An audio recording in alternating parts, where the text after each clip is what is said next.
केशव उस दिन 12 जून के दिन अपने 4 दोस्तों के साथ वहीं मेस में बैठकर लंच कर रहे थे, बातें कर रहे थे। अचानक क्या हुआ उस दिन?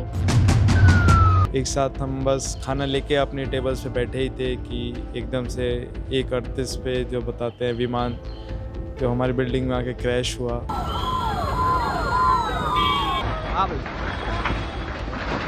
रेस्क्यू टीम के आने से पहले लेकिन मैं वहाँ से बाहर निकल आया था क्योंकि फिर पीछे मैम सिलेंडर ब्लास्ट होने लगे थे मेस के।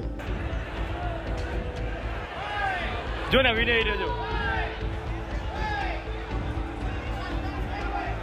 एक तरफ की जो वॉल थी, जो मेरे सामने वाली वॉल थी, वो सारी पे ऊपर आ गई। तो आसपास के जो लोकल्स थे वो वहाँ पे आके जमा हो गए थे। कुछ लोग मदद भी कर रहे थे, कुछ लोग वहाँ पे खड़े थे।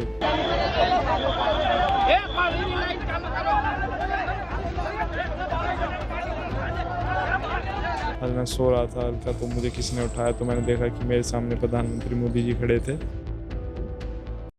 मेजर इंजरीज थी, हेड इंजरीज थी, उनको अलग वार्ड में शिफ्ट करना, माइनर इंजरीज वालों को अलग वार्ड में शिफ्ट करना, फिर सबको अलग से देखना। मैं काफ़ी अच्छे से मैनेज हुआ था। पापा को एक ये डर था कि कितनी चोटें आई हैं, कुछ पता नहीं। उन्होंने बस ये बोला कि आपका बच्चा सेफ़ है अभी और एडमिट है, आप जल्दी से यहाँ पे आ जाओ। पर वहाँ पे हर बार जाएंगे तो कुछ यादें आएंगी, लेकिन हम कोशिश करेंगे उनको ना दिमाग में लाए और एक नई ज़िंदगी की वहाँ पर शुरुआत। अहमदाबाद विमान हादसे के बाद किसी ने कहा कि अब हम कभी फ्लाइट में नहीं बैठेंगे, तो किसी ने कहा कि हम ट्रेवल नहीं करेंगे। लेकिन ज़रा सोचिए उन मेडिकल स्टूडेंट्स का क्या, जो ना तो फ्लाइट में ट्रेवल कर रहे थे, ना जो सड़क पर थे। वो आम दिन की तरह, रोजाना की तरह अपने मेस में बैठकर उस वक्त 12 जून के दिन लगभग 1:38 पर आम दिनों की तरह अपना लंच कर रहे थे, अपने दोस्तों के साथ बैठे थे। उन्हीं में से एक है केशव भड़ाना। केशव फरीदाबाद के रहने वाले हैं। केशव उस दिन 12 जून के दिन अपने 4 दोस्तों के साथ वहीं मेस में बैठकर लंच कर रहे थे, बातें कर रहे थे। अचानक क्या हुआ उस दिन, किस तरीके से विमान हादसा हुआ, मेस के अंदर की वो भयानक सिचुएशन क्या थी, आज हम केशव से जानेंगे। और केशव को इस वक्त आप देख रहे हैं, माथे पर पट्टी है, हाथ पर भी। केशव उस दिन उसी मेस में मौजूद थे। जैसे तैसे करके केशव वहां से बाहर निकले, केशव ने अपनी जान बचाई और उसके बाद केशव के परिवार वाले अहमदाबाद से केशव को फरीदाबाद वापस लेकर आए हैं। केशव, उस दिन का वो मंजर, क्या वो वक्त था और कौन कौन आपके दोस्त आपके साथ मौजूद थे और आपने किस तरीके से अपनी जान बचाई? हम रोज़ की तरह ही 1:30 बजे के करीब, हम लंच टाइम था हमारा 1 से 2 होता है, तो हम मेस की तरफ गए थे सारे एक साथ। हम बस खाना लेके अपने टेबल्स पे बैठे ही थे कि एकदम से 1:38 पे जो बताते हैं विमान जो हमारी बिल्डिंग में आके क्रैश हुआ। तो हमें तो कोई उम्मीद ही नहीं थी। रोज़ की तरह आराम से हम बैठे ही थे कि पहले लगा भूकंप है, क्या है, समझने में थोड़ा समय लगा कि एकदम से मेरे ऊपर क्या गिरा है। फिर मैंने अपने फेस को जो है हाथों से कवर करा, जिसमें मेरे हाथों में चोट है, और पीछे में गिरा तो मलबे के नीचे दब गया। मैं लोअर बॉडी थी जो मेरी, उसके नीचे दब गई। और वहाँ पे कुछ जो लोग सही थे, जो बच्चे हमारे साथ 50-60 बच्चे हम एक साथ उस फ्लोर पे खाना खा रहे थे, जो सही थे वो वहाँ से एग्जिट रूट से भाग गए सीधा। कुछ लोगों ने हमारे बचाने में मदद करी वहाँ से निकलने में। और जो मैम रेस्क्यू टीम के आने से पहले लेकिन मैं वहाँ से बाहर निकल आया था क्योंकि फिर पीछे मैम सिलेंडर ब्लास्ट होने लगे थे मेस के। तो एक नई जो इमरजेंसी सिचुएशन थी वो ये थी कि अब हमें बर्न्स की इंजरी ना हो, तो हमें वहाँ से निकलना था। मैं वैसे ही मैं वहाँ से स्लाइड, एक पिलर मेरे थाइस पे गिरा था, मैं उसके नीचे से स्लाइड होकर वहाँ से निकल के आया। केशव भी उसी बीजे मेडिकल कॉलेज में उस वक्त उसी हॉस्टल में आप भी रहते हैं। अब केशव, आप एमबीबीएस के सेकंड ईयर के स्टूडेंट हैं। यस मैम, मेरी एमबीबीएस सेकंड ईयर मैम मेरा अगस्त में कंप्लीट हो जाता है। तो आप फरीदाबाद से अहमदाबाद कब शिफ्ट हुए और कैसे सोचा? 2023 में मैंने नीट दिया था, उसके बाद जो मेरा एडमिशन था वो बीजे मेडिकल कॉलेज में हुआ था। तो 2023 से मैं उधर ही एमबीबीएस कर रहा था। मैं बीच बीच में इधर आता हूँ। और तो हम अभी बस सेकंड ईयर कंप्लीट ही हो जाता, 5 साल किया है। तो केशव, आपके साथ उस दिन वहाँ कितने स्टूडेंट थे उस मेस में? लगभग मेस में हम 2 फ्लोर की है, ग्राउंड फ्लोर भी फर्स्ट फ्लोर भी सेम पैटर्न है, सेम लेआउट था दोनों का। 50-60 बच्चे नीचे खाना खा रहे थे, 50-60 बच्चे ऊपर खाना खा रहे थे। और मैम जो इम्पैक्ट था, हालांकि वो ये सही रहा कि फर्स्ट फ्लोर पे ही था, ग्राउंड फ्लोर वाले बच्चे सेफ़ थे, सारे बच्चे की सेफ़ थे। और फर्स्ट फ्लोर वाले बच्चों को काफ़ी चोटें हैं। आप फर्स्ट फ्लोर पर थे? यस मैम, फर्स्ट फ्लोर पे थे मैं और जो मैं हम सारे दोस्त एक साथ जाते थे मैम, वो सब फर्स्ट फ्लोर पे थे। तो जो फ्लाइट थी एयर इंडिया की वो फर्स्ट फ्लोर के अंदर? हाँ मैम, एक तरफ की जो वॉल थी, जो मेरे सामने वाली वॉल थी, वो सारी मेरे ऊपर आ गई, वहीं से फ्लाइट क्रैश हुई थी। क्या फ्लाइट क्रैश होने से पहले ही कुछ चीज़ें वहाँ आपको फील होने लगी थी, सिलेंडर फटना या इस तरीके से? हम जो सिलेंडर ब्लास्ट तो मैं बाद में हुए थे, लेकिन कुछ मिली सेकेंड्स पहले मेरे को विंडो से ऐसा लगा जैसे धूल भरा कोई तूफान है हमारी तरफ बढ़ रहा है। वो मैम एकदम से फिर कुछ टाइम ही नहीं मिला, फिर तो मैम वॉल ही हमारे ऊपर आ गई। कुछ सोचने समझने का मैम टाइम ही नहीं था वहाँ पे, और ना कुछ कोई अलग थॉट्स थे ही नहीं, बस यहाँ से निकलना है मैम, यही प्रायोरिटी थी। जो तूफान फील हुआ आपने, आपके और आपके ग्रुप ने, दोस्तों ने कुछ बात की, कुछ सेकंड या कुछ टाइम ही नहीं था मैम, बस वो तो मेरी एक साइड आई से मैंने देखा कि हाँ विंडो से बाहर से कुछ धूल भरी आंधी जैसा कुछ है, वो हमारी तरफ, इतने तो मैम वो दीवार ही गिर गई। कितने दोस्त थे आपके साथ उस वक्त? हम दोस्त हम सारे ही थे, हम सारे एक साथ खाना खाते थे, आपके बैठे ग्रुप थे। में वो जिस हम टेबल पे हम 6 से 7 लोग बैठे हुए थे। उनमें से कितने लोग अपनी जान को बचा पाए? हम जो एक साथ में हम फर्स्ट फ्लोर पे 4 बच्चों की जान गई हैं, और एक खाना बनाने वाली जो हमारी मासी थी, जो खाना बनाती थी हमारे लिए, और एक उनकी बच्ची, वो एक्सपायर हो गई। बाकी सभी सेफ है? बाकी काफ़ी चोट भी है, मेरे से ज़्यादा इंजर्ड भी बच्चे हैं, अभी इनको डिस्चार्ज नहीं मिला है, ऐसे भी बच्चे हैं। मैं तो मैम सेफ निकल के वहाँ से अपने आप निकल के हॉस्पिटल की तरफ चला गया।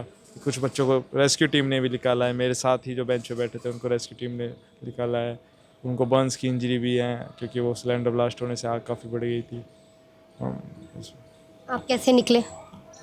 पहले तो मैंने एक पॉज ले लिया था कि वो गिरने के बाद कि अब शायद हमें कोई बचाने को ही आएगा, लेकिन जब मैंने देखा सिचुएशन और टेंस होती जा रही है, नई जो सिलेंडर वाली ब्लास्ट होने की प्रॉब्लम है, ये इससे आग हमारी तरफ बढ़ती जा रही है, तो फिर मैम एक नया पैनिक मोड था कि यहाँ से निकलना होगा वरना नई इंजरीज आएंगी। तो मैम मेरे ऊपर जो एक पिलर गिरा हुआ था मेरे थाइस के ऊपर, उसको मैं उठाने में तो नामुमकिन था, लेकिन उससे स्लाइड हो के मैंने सोचा कि यहाँ से स्लाइड होकर निकलूँ, और फिर वहाँ से स्लाइड होकर मैं और मेरा एक साथी मेरे साथ जो बैठा था वो निकल के वहाँ से हम बाहर पहुँचे। तो मेरा एक दोस्त मेरे को स्कूटी पे ही हमारे हॉस्पिटल लेके गया। बाहर क्या मंजर था उस वक्त, क्या तस्वीर थी? बाहर काफ़ी लोग जमा हो गए थे, आसपास के जो लोकल्स थे वो वहाँ पे आके जमा हो गए थे। कुछ लोग मदद भी कर रहे थे, कुछ लोग वहाँ पे खड़े थे। मंजर तो मैम यही था, काफ़ी बाहर के लोग काफ़ी डरे हुए थे बाहर लोग। और आग बाहर भी थी? मैम आग जो सामने वाली बिल्डिंग में थी, जहाँ पे प्लेन का आग जो आगे वाला हिस्सा है वो क्रैश हुआ था, जिसमें फ्यूल मैम जो आगे वाली बिल्डिंग में ज़्यादा आग लगी आगे वाली थी। बिल्डिंग में क्या हॉस्टल है, क्या है आगे वाली बिल्डिंग में, क्या है? मैम वो रेजिडेंशियल एरिया है मैम, रेजिडेंशियल बिल्डिंग थी वो, डॉक्टर्स की, सीनियर डॉक्टर्स जो हमारे ही हॉस्पिटल में हैं, उनकी रेजिडेंशियल, उनकी फैमिलीज़ और वो डॉक्टर्स वहाँ पर रहते हैं। हमारी बिल्डिंग में अलग थी, मेस की, उसमें बस सिर्फ खाना खाने के लिए हम जाते थे, और वो हॉस्टल था मैम वो एक तरीके से सामने तो वाला। ज़्यादा जो नुकसान हुआ है, ज़्यादा लोग जो शिकार हुए वो उस रेजिडेंशियल बिल्डिंग में हुए जहाँ पर हाँ मैम वो डॉक्टर्स और रेजिडेंशियल, उनकी फैमिली रहती थी। हाँ मैम वो जो नुकसान तो मैम इधर भी हुआ है, 6 लोगों की यहाँ पे भी जान गई है, लेकिन जो ज़्यादा नुकसान बता रहे हैं वो सामने वाली बिल्डिंग में वहाँ पे। वहाँ का टोल तो मैम मुझे अभी पता नहीं है, क्योंकि मेरा वहाँ से कट ऑफ हो चुका हूँ मैं, मेरा फ़ोन और वो सब वहीं पे गिर गया है। तो अपडेट्स मुझे वही न्यूज़ वाले ही आ रहे हैं थोड़े बहुत। तो आपका रूम भी वहीं था, आपका सामान पूरा अभी भी वहीं है? नहीं मैम, मेरा रूम दूसरी बिल्डिंग में है। हाँ, सामान मेरा उधर ही है, हॉस्टल मेरा दूसरी बिल्डिंग में था। कुछ वो कैंपस में बहुत सारी बिल्डिंग्स थी, उससे तो सही अभी दो। भी वहीं है सामान? हाँ मैम, वो सारा सामान नहीं था। तो आपसे मिलने के लिए प्रधानमंत्री नरेंद्र मोदी भी मिले, आप तो क्या बात थी? हाँ जी मैम, मैं अगले दिन सुबह मैं पेन किलर्स के असर में था, मैं सो रहा था हल्का, तो मुझे किसी ने उठाया, तो मैंने देखा कि मेरे सामने प्रधानमंत्री मोदी जी खड़े थे। काफ़ी एक इमोशनल सपोर्ट मिलता है, मेंटल सपोर्ट मिलता है, आपके देश के प्रधानमंत्री आपसे हाल चाल पूछते हैं, आपको शाबाशी देते हैं, आप वहाँ से मेहनत करके निकल के आए। और उन्होंने एक में से पूछा भी कि आपके माँ बाप को आपने इन्फॉर्म करा है कि नहीं, आप कब से यहाँ पे रह रहे हो, गुजरात में, हरियाणा में आप कहाँ के रहने वाले हो। एक नया एक सपोर्ट मिलता है कि हाँ जी।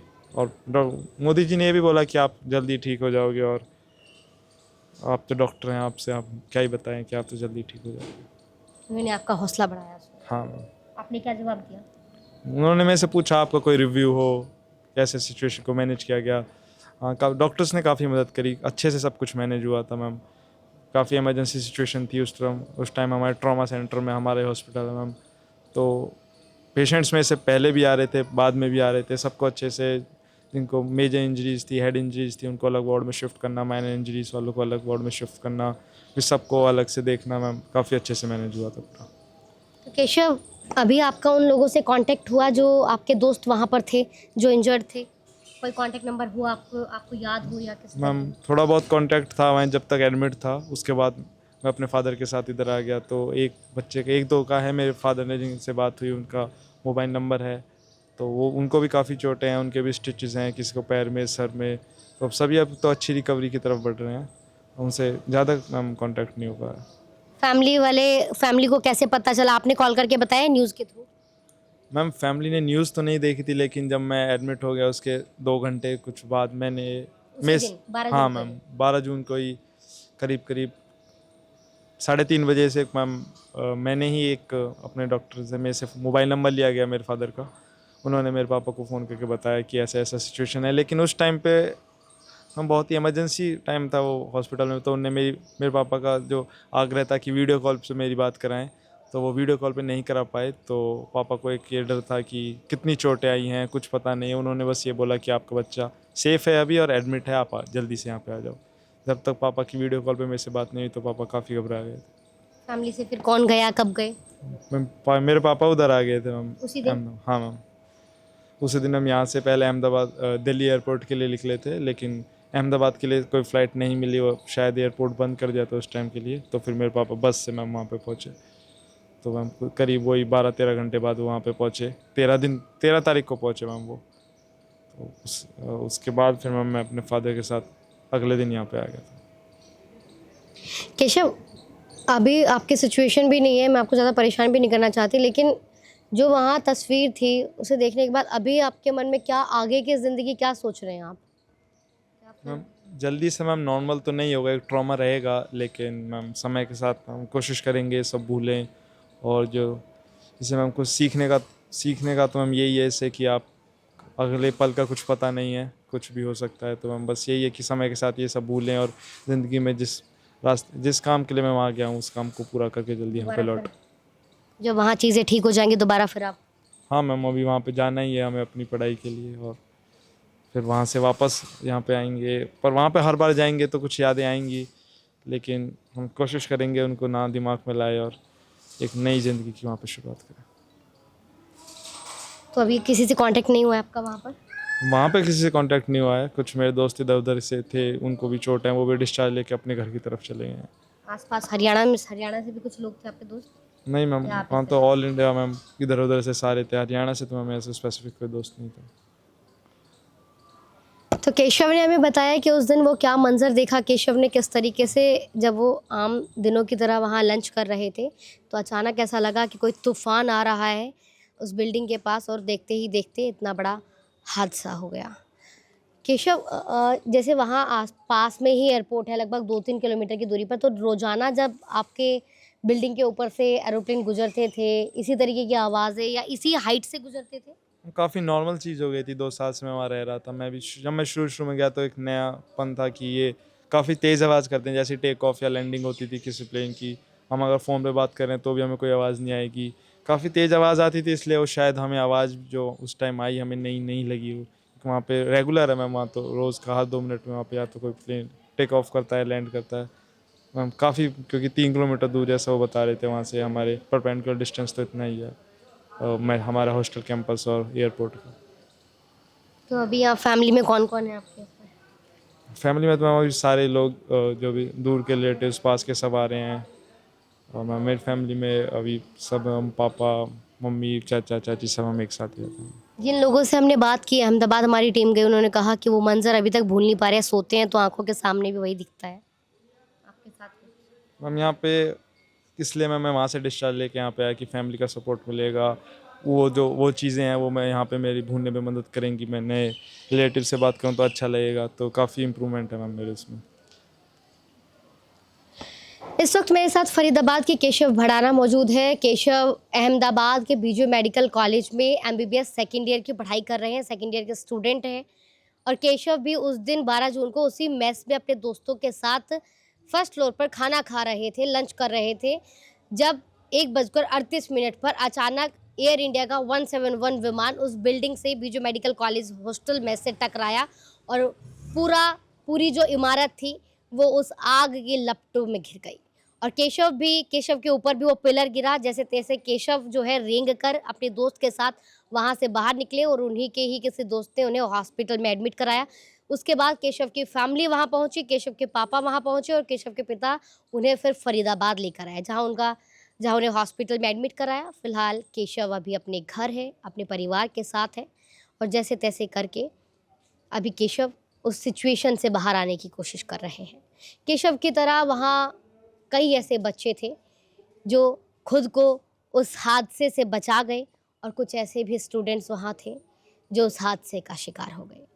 लेकिन फ़िलहाल हम यही कहना चाहेंगे, जिस तरीके से तमाम जांच की जा रही है, जल्द से जल्द ये जांच पूरी हो, पता चले कि विमान हादसे की असली वजह क्या थी और इस पर कार्रवाई भी होनी चाहिए, क्योंकि आगे कोई भी विमान हादसा इस तरीके से मासूमों की जान का कारण ना बन सके। फ़िलहाल केशव से हमने बात की, केशव ने कुछ बातें बताई और ऐसे ही वो लोग भी हैं जो आज भी जब सो रहे हैं तो उनकी आंखों के सामने वही विमान हादसा आ रहा है। तमाम अपडेट्स के लिए आप देखते रहिए हिंदुस्तान तहलका न्यूज़। जय हिंद, जय भारत।